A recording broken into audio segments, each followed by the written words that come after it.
Present social media మొత్తం Allu Sirish wife ఉన్నారు కదా! తన గురించే టాక్ అసలు. అరే మా ఒక్క విషయం చెప్పండి. మనమేమైనా అందగలమా? పోనీ సరే నేను అందగాడిని కాదులే. నువ్వేమైనా అందగాడివా? నీకు నీ ఫ్యామిలీలో అక్క, చెల్లో ఉంటారసలు. అంటే వాళ్ళెవరు గుర్తుకు రారా? అంటే ప్రతి దానికి కూడా ఒక లిమిట్ ఉంటది మామ. ఆ లిమిట్‌ని మనం క్రాస్ చేయకూడదసలు.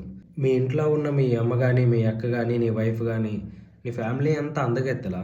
అంటే అంత అందంగా ఉంటారా? ఏరా మిస్ యూనివర్స్, మిస్ ఇండియాసా? కాదు కదా!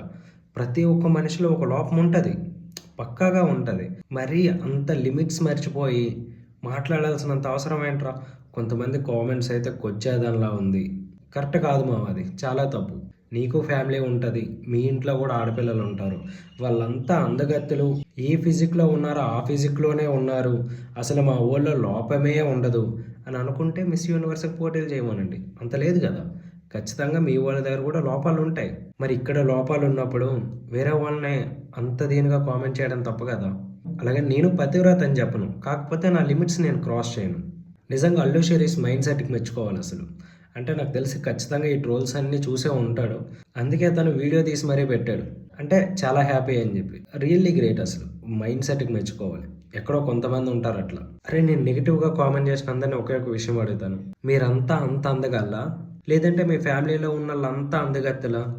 కాదు గదా! ఏదైనా గానీ ఒక లిమిట్ ఉంటది. ఆ లిమిట్‌ని మాత్రం క్రాస్ చేసి బిహేవ్ చేయకూడదు. అది కరెక్ట్ కాదది.